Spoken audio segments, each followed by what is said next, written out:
કે સાહિત્યના જુદા જુદા સ્વરૂપોની વાત કરીએ તો ટૂંકી વાર્તા સાથે કચ્છ પ્રદેશના લેખકો વધારે જોડાયેલા છે એટલે એમ કહેવા માગું છું કે એમની ખ્યાતિ અને ગુજરાતી ટૂંકી વાર્તાની ખ્યાતિ પણ એની સાથે એક સંબંધ રચે છે. ગુજરાતી સાહિત્ય એ રીતે વિકસ્યું છે કે આપણે એને જુદી જુદી દ્રષ્ટિએ તપાસીએ છીએ તો દરેક સમય આપણને સુવર્ણમય લાગે છે. માતૃભાષા પ્રેમ ઘટતો જાય છે એને માટે કદાચ જગતના પ્રવાહો જવાબદાર છે અને શિક્ષણ જવાબદાર છે. કચ્છી લેખકો છે અને જે આ માધ્યમો છે એમણે એ જોવું જોઈએ કે લોકો શી રીતે આ વાંચતા થાય. એમને કેટલીક વ્યવહારિક સગવડો પણ મળવી જોઈએ. તે એટલે શું કે એના મુદ્રણ અંગે પણ ચિંતા સેવાવી જોઈએ. જુદા પ્રકારનું એનું મુદ્રણ થાય.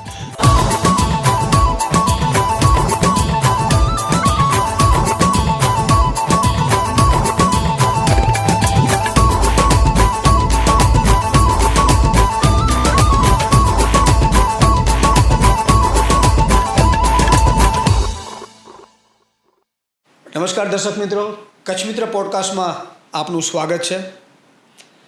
આજે આપણી વચ્ચે છે ડૉક્ટર ધીરેન્દ્ર મહેતા.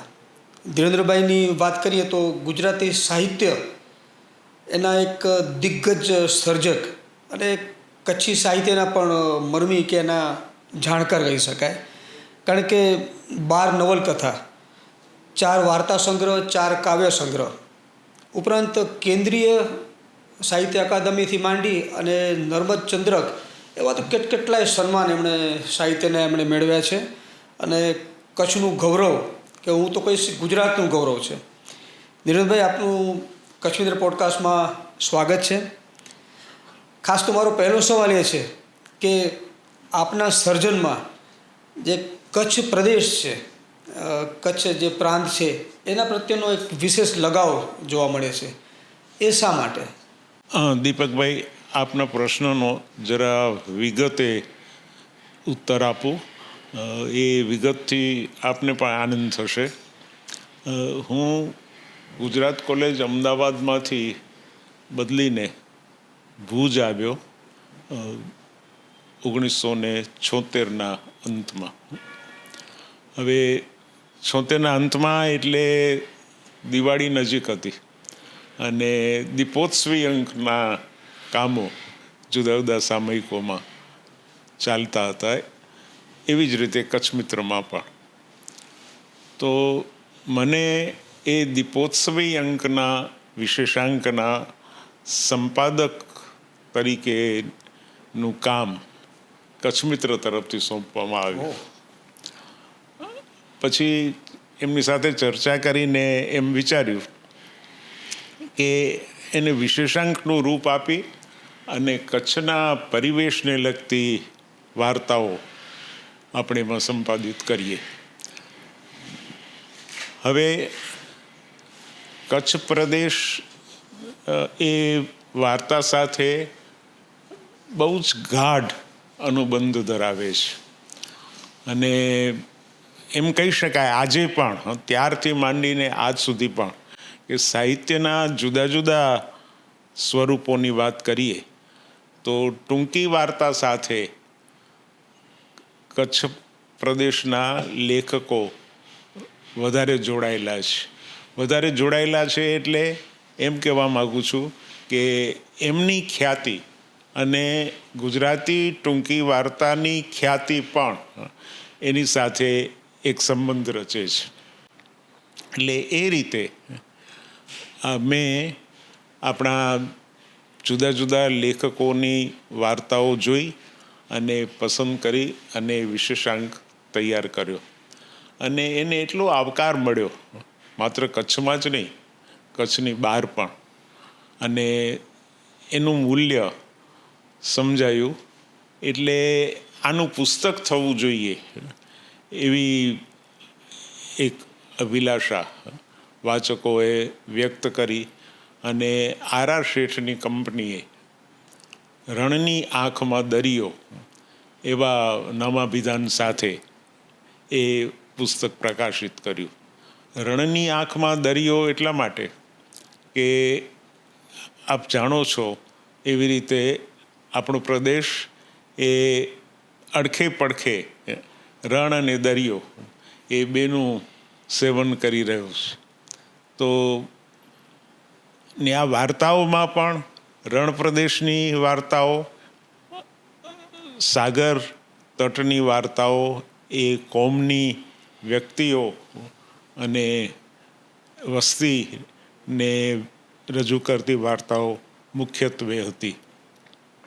એટલે એ વાર્તાઓ પસંદ કરી. શાયદ દુષ્કાળને લગતી વાર્તાઓ પણ કરી, એટલે કચ્છની ઓળખ આપે એ પ્રકારની વાર્તાઓનું સંપાદન મેં કર્યું. હવે જેવું આ વાર્તાની બાબતમાં બન્યું એવું જ કવિતાની બાબતમાં પણ બન્યું.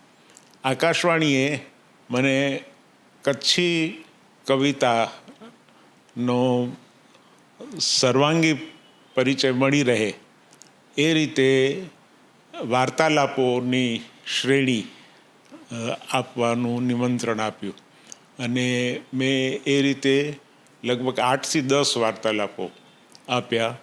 પછી મને વિચાર આવ્યો કે આ કાવ્યો તો કચ્છીમાં જ,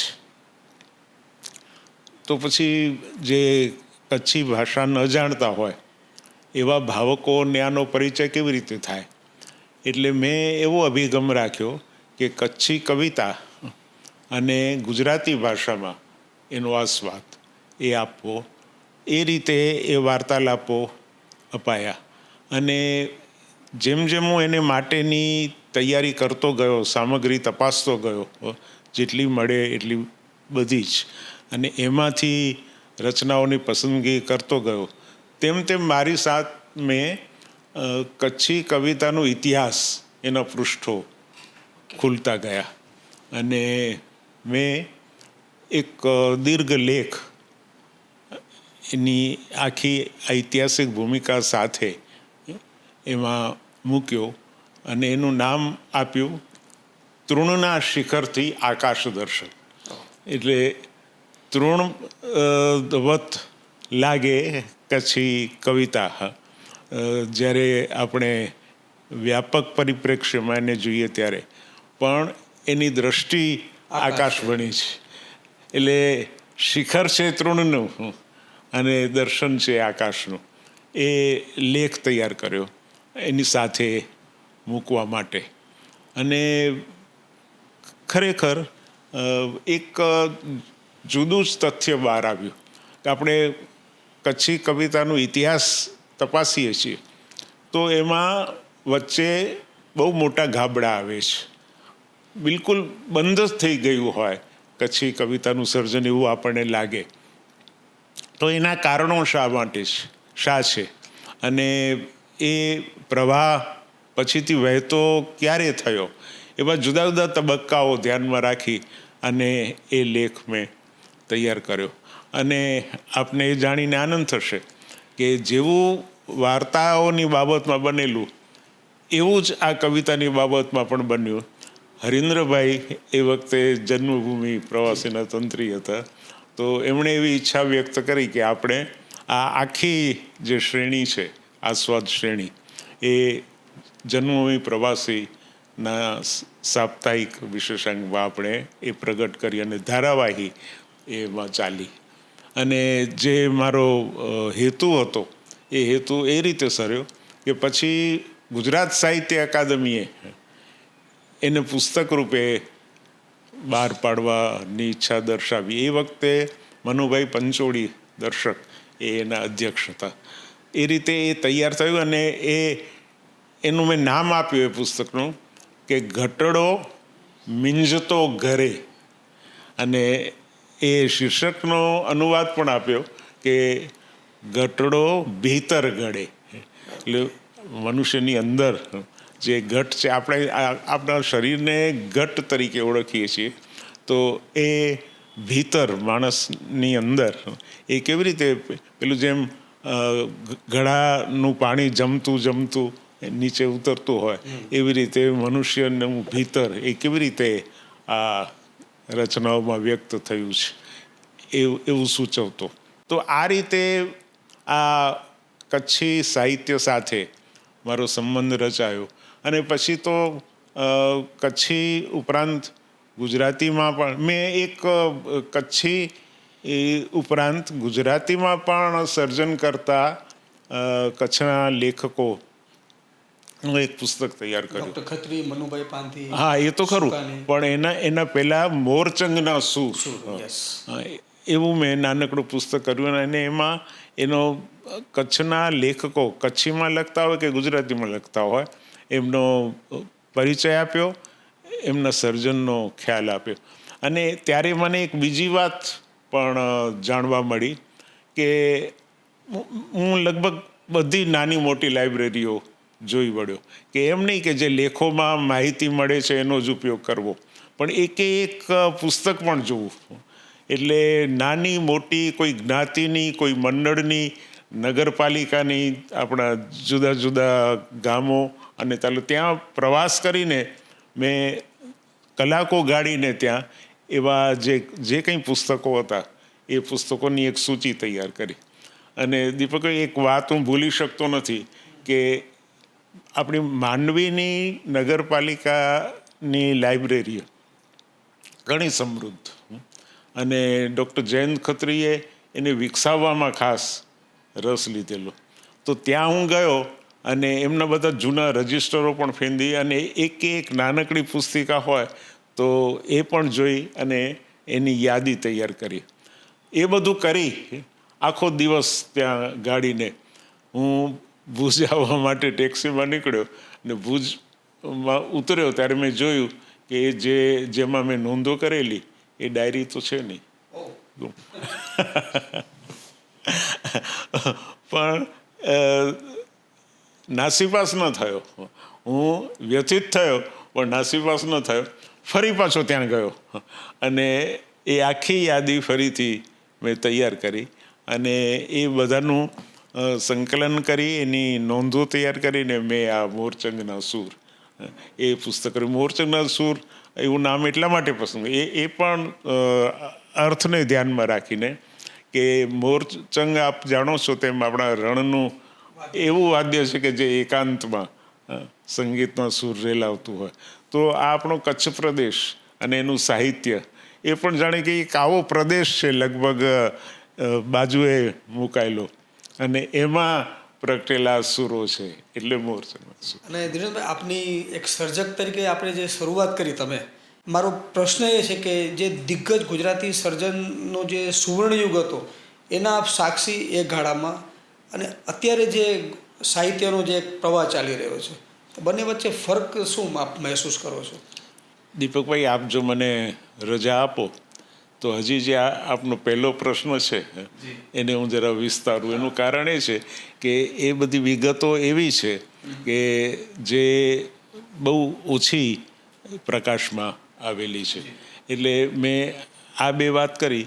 એ ઉપરાંત બીજા બે પુસ્તકો મેં તૈયાર કરીને ત્યાં મારો અભિગમ જુદો એ રીતે થયો કે ગુજરાતીમાં લખતા જે કચ્છના લેખકો છે એમના સાહિત્યનો ખ્યાલ આપો. હવે જુઓ, આ કામ છે ને કેવી રીતે ચાલતું હોય છે કે એને માટે વનુ પાંધી મારા પ્રિય લેખક, તો મેં એવું વિચાર્યું કે વનુ પાંધીના 2 વાર્તા સંગ્રહો છે તો એમાંથી ઉત્તમ વાર્તાઓ પસંદ કરીને એનો સંગ્રહ કરું. તો એ માટે હું એ વાર્તાઓ જોતો હતો અને એકાએક ઝબકાર થયો મને કે આ વનુ પાંધીએ આટલી બધી સાગર કથાઓ લખી છે એની તો બહુ ઓછી ખબર છે આપણને. એટલે મેં મારો આખો અભિગમ બદલી નાખ્યો અને વનુ પાંધીની ચૂંટેલી વાર્તાઓ નહીં પણ વનુ પાંધીની સાગર કથાઓ એ વિષય પસંદ કરી અને એવી વાર્તાઓનું સંપાદન કરવું અને એ ગુજરાત સાહિત્ય અકાદમીએ પ્રગટ કર્યું. હવે એવું મને એ રીતે આ સાગર કથાઓનો પરિચય થયો અને મને એ પણ સૂઝ્યું એ વખતે કે તો સાગર કથાના તો બીજા એક સમર્થ લેખક છે, એની બહુ ઓછા લોકોને ખબર છે. એ કોણ? તો સુકાની. એક પણ દીપકભાઈ પુસ્તક એમનું ઉપલબ્ધ નહીં.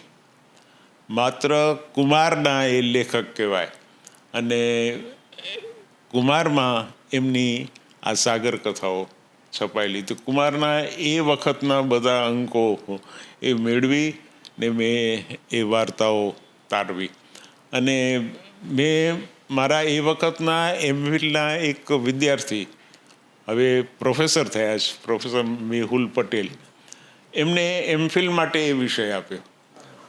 માત્ર ને જોયું કે દરિયો, સાગર અને સાહસ એ બે જોડાયેલા હોય છે, એટલે એમને મેં વિષય આપ્યો કે સુકાનીની સાહસ કથાઓ. અને સાથે સાથે આ કામ ચાલુ રહ્યું અને એ બધી વાર્તાઓ નું સંપાદન કરીને એનું પુસ્તક ગુજરાત સાહિત્ય અકાદમીએ કર્યું, સુકાનીની સાગર કથાઓ. અને સુકાનીનો પરિચય પણ એ રીતે થયો. એટલે મારો પાછો જૂનો સવાલ પાછો પહેલાનો કે ગુજરાતી સાહિત્યનું જે સુવર્ણ યુગ અને અત્યારનો સમય કેવી રીતે આપ મૂલવો છો?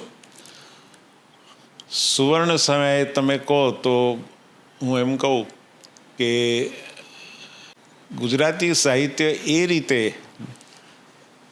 વિકસ્યું છે કે આપણે એને જુદી જુદી દ્રષ્ટિએ તપાસીએ છીએ તો દરેક સમય આપણને સુવર્ણમય લાગે છે. એ રીતે કે જેને ગુજરાતી સાહિત્યના ઇતિહાસમાં સુધારક યુગ કે દલપત નર્મદ યુગ કહેવામાં આવે છે. તો કેટલા નવ પ્રસ્થાનો એમાં થયા, કેટલા નવીન સ્વરૂપો એ વખતે આપણે મળે. કારણ કે મધ્યકાળનો અંત થતો હતો કે જેનું સાહિત્ય એ પદ્ય પ્રધાન હતું અને ગદ્યની શરૂઆત એ નર્મદથી અને આમ ઐતિહાસિક તથ્યો તપાસી ઝીણવટથી તો એને થઈ પણ પહેલાંથી એ કદાચ દલપતરામને પણ યાદ કરવા પડે ત્યારથી થઈ. તો એ સુધારક યુગ પછી તરત પંડિત યુગ આવ્યો અને એમાં કેવા મહાન મહાન લેખકો આપણને મળ્યા. હું એમ કહીશ કે નાનાલાલ, ગોવર્ધનરામ, નરસિંહ રાવ, એ બધા જુદા જુદા સ્વરૂપોના મહારથીઓ. તો એ પછી ગાંધી યુગ આવ્યો. તો ત્યાં તો સાહિત્ય જાણે કે એમ પેલા પંડિત યુગથી આંદોલિત થઈ અને પરિવર્તન પામતું હોય એ રીતે આવ્યું. પછી સ્વાતંત્ર્ય કાળ અને પછી સ્વાતંત્રોત્તર કાળ. તો એમાં જુદા જુદા લક્ષણો પ્રગટ થતા રહ્યા. તો ગાંધી મૂલ્યો, સ્વાતંત્ર્ય, રાષ્ટ્રીય અસ્મિતા અને રાષ્ટ્રીય ચેતના, એ પછી સૌંદર્યાભિમુખ કવિતા, પ્રાદેશિક સ્વરૂપો ખેડાવા શરૂ થયા. તો તમે જુઓ કે એક થયું. પણ એ આપણને શાનો સંકેત આપે છે કે પરિવર્તનશીલ છે સાહિત્ય અને એટલે વિકાસશીલ છે. તો આપના પ્રશ્નનો જે ઉત્તરાર્ધ છે કે એ પછીનું સાહિત્ય એટલે આધુનિક અને આધુનિકોત્તર સાહિત્ય, એ પછી વિશ્વના પ્રવાહો ઝીલતું થયું અને વિકસ્યું. તો આમ સતત એ પ્રગતિશીલ રહ્યું છે, એમ કહીએ તો ખોટું નથી. મને લાગે છે કે આપનો પ્રશ્ન હું બરાબર સમજી શકું. મારો એના અનુસંધાનમાં હજી એક જે ચિંતા છે, આપની જ કવિતાની પંક્તિ છે કે પૂછે છે માછલી દરિયાને તું અલ્યા કેમ સુકાય છે. એટલે ગુજરાતી સાહિત્ય કે સર્જન કદાચ માતૃભાષા પ્રત્યેનો લગાવની જે કમી થઈ છે એને કારણે કે બીજા કારણસર ખરેખર સુકાય છે? ના, સુકાતું નથી. એ એક અર્થમાં કહે તો છલકાય છે અને બીજા અર્થમાં કહીએ તો એ પોતાનું કૌવત બતાવતું જાય છે. છલકાય છે એટલા માટે કહું છું કે કેટલા લે તમે તો આટલી બધી પૂર્તિઓ આપો છો એટલે તમને ખ્યાલ છે. એટલે હું એ પણ વચ્ચે એમ કહીશ કે આ પૂર્તિઓ હું નિયમિત જોઉં છું અને એ ઝીણવટથી જોઉં છું તો ખબર જ નહોતી કે આટલા બધા લેખકો આપણે ત્યાં છે અને આ બધા નામો પણ ક્યાં પરિચિત હતા. અને ખાસ કરીને મહિલાઓ છે અને શાળા કોલેજમાં ભણતી કન્યાઓ છે એને તમે હાથમાં કલમ પકડાવીને લખતી કરી તો એ રીતે છલકાય છે. એટલે આવી પરિસ્થિતિ તો માત્ર આમાં જ નહીં પણ તમે જુઓ સોશિયલ મીડિયામાં પછી પુસ્તકોના પ્રકાશનમાં એટલે સાહિત્ય મેં સમૃદ્ધ થતું ગયું એમ નથી કહેતો પણ આમ છલકાતું ગયું એમ કહું છું. પણ સમૃદ્ધ પણ એ થતું ગયું છે કારણ કે તમે જુઓ કે આપણા લેખકો આજે જ તમે વર્તમાનપત્રમાં સમાચાર આપ્યા છે કે આપણો અંજારનો લેખક અજય સોની એને રાષ્ટ્રીય કક્ષાનું પારિતોષિક મળ્યું. તો ને આ દીપકભાઈ આ સાહિત્યકાર આપણે પ્રોફેસર જસવંત શેખડીવાળા આપણા બહુ અભ્યાસી અને નિર્ભીક એવા વિવેચક હતા. તો એમણે એમ કહેલું કે જેવું સ્થાન આયરિશ લેખકોનું અંગ્રેજી સાહિત્યમાં એવું ગુજરાતી સાહિત્યમાં કચ્છના તે એમને એમ નહોતું કહ્યું પણ એની એક વિશેષતા છે ને એને પકડીને કહ્યું હતું. અને આજે આપણે પણ જો તમે આમ છે ને આમ તમે જુદી જુદી દ્રષ્ટિએ સાહિત્યને તપાસશો કચ્છના તો એક ટૂંકી વાર્તા તો આમ જાણે કે ખીલો ખોડીને ત્યાં ઊભી છે. તો એક કાળે એ માંડવીના લેખકોએ સુકાન સંભાળ્યો ને એવું જ અંજારના લેખકોએ કરેલું છે. હું નામ લઈને કહું તો જો તમે નાનાલાલ જોશી તો હતા પહેલાં સમર્થ લેખક આપણા ને એ પછી તમે અત્યારે જુઓ તો માવજી મહેશ્વરી છે, અજય સોની છે, જયંત રાઠોડ છે. એ બધાએ આમ માથું કાઢ્યું છે એમાં. અને ગુજરાતના વિવેચકો પણ સભામાં એમને જુએ અને ઊભા કરે અને એમનો પરિચય આપે એવા સમર.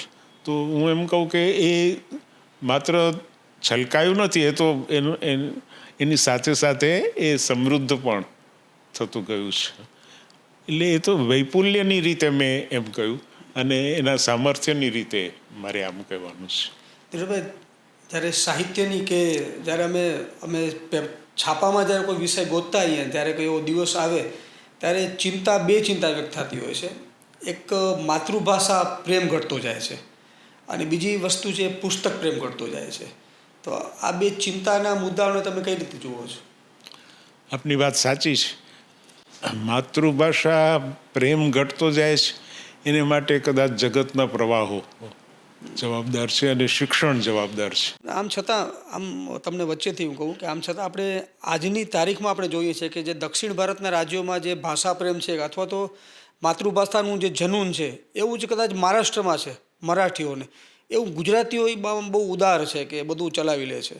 એ ઉદાર હોવા કરતાં ઉદાસીન છે એમ આપણે કહેવું જોઈએ.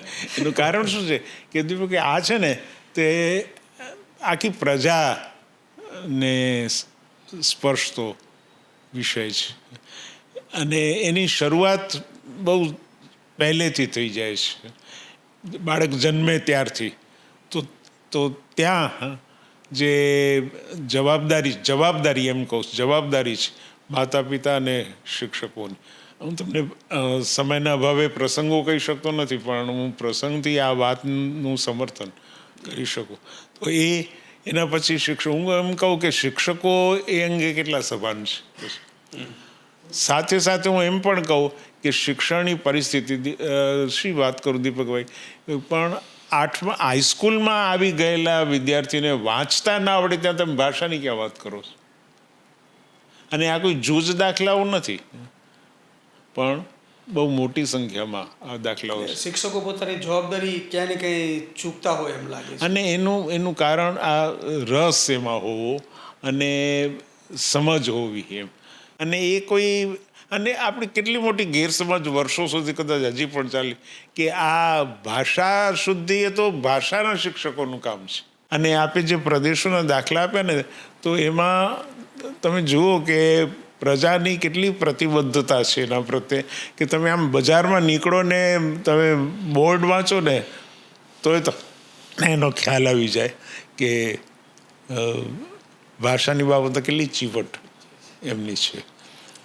પણ એને માટે કદાચ સમયના પરિવર્તનને પણ આપણે જોવું જોઈએ કે વ્યવહારમાં ગુજરાતી ભાષા આપણી માતૃભાષા નું કેવું સ્થાન છે અને એનું કેટલું મૂલ્ય સમજાય છે. ઉચ્ચ શિક્ષક ક્ષેત્રે 39 વર્ષ જેમણે ગાળ્યા અને એમાંથી 36 વર્ષ લાલન કોલેજમાં વિતાવ્યા. ધીરેન્દ્રભાઈ અત્યારે જે વાત કરી એ બહુ ગંભીર છે અને પોડકાસ્ટમાં આપ જો જોતા હો ને આપ શિક્ષક હો તો સૌએ આ શીખ લેવા જેવી છે. મારો એક ધીરેન્દ્રભાઈ છેલ્લો સવાલ એ છે કે અત્યારે જે સમયના બદલાતા પ્રવાહમાં કચ્છી સર્જન કે કચ્છી ભાષા એની જે સ્થિતિને આપ કઈ રીતે મૂલવો છો? છેલ્લા કેટલાક સમયથી કચ્છી ભાષાને ઘણું પ્રોત્સાહન મળ્યું અને એને માટેની ઘણી તકો પણ ઊભી થઈ. દાખલા તરીકે હું તમને એમ કહું કે બંધારણની માન્યતા ન હોવા છતાં પણ કચ્છી ભાષાને એની અકાદમી મળી છે. એનું કેટલા સામયિકો તમે જુઓ, ચિંગારે એનું સામયિક, અને તમે જુઓ કે કચ્છ મિત્રમાં એનો વિભાગ આવે, બીજા વર્તમાનપત્રમાં આવે, આકાશવાણી એને માટેનો એક કાર્યક્રમ માટેનો સમય ફાળવે. તો એની સાથે સાથે યુનિવર્સિટી પણ કચ્છી ભાષાના સાહિત્ય અને સંસ્કૃતિની બાબતમાં પ્રયત્નો કરે. આ બધું એને માટે મદદરૂપ બન્યું છે. પણ મને એવું લાગ્યા કરે છે કે આમ છતાં પણ જે કચ્છી લેખકો છે અને જે આ માધ્યમો છે એમણે એ જોવું જોઈએ કે લોકો શી રીતે આ વાંચતા થાય. એમને કેટલીક વ્યવહારિક સગવડો પણ મળવી જોઈએ. તે એટલે શું કે એના મુદ્રણ અંગે પણ ચિંતા સેવાવી જોઈએ. જુદા પ્રકારનું એનું મુદ્રણ થાય અને વાચકોને એ સુગમ બની રહે. ધીરેન્દ્રભાઈ બેઠા હોય અને સર્જનની જ્યારે સાહિત્ય સર્જનની વાત હોય મને લાગે છે કે કચ્છના રણની લંબાઈ અને દરિયાની ઊંડાઈએ કદાચ ઓછી પડે. ધીરેન્દ્રભાઈ આપ કચ્છ મિત્ર પોડકાસ્ટમાં આવ્યા, આપનો ખૂબ ખૂબ આભાર. દીપકભાઈ, આ બધી વાતો કરવાની તક મને આ રીતે સાંપડી તો એનો કેટલો ઉમંગ છે મને એ આપ જોઈ શક્યા હશો. આપનો પણ હું આભાર માનું છું.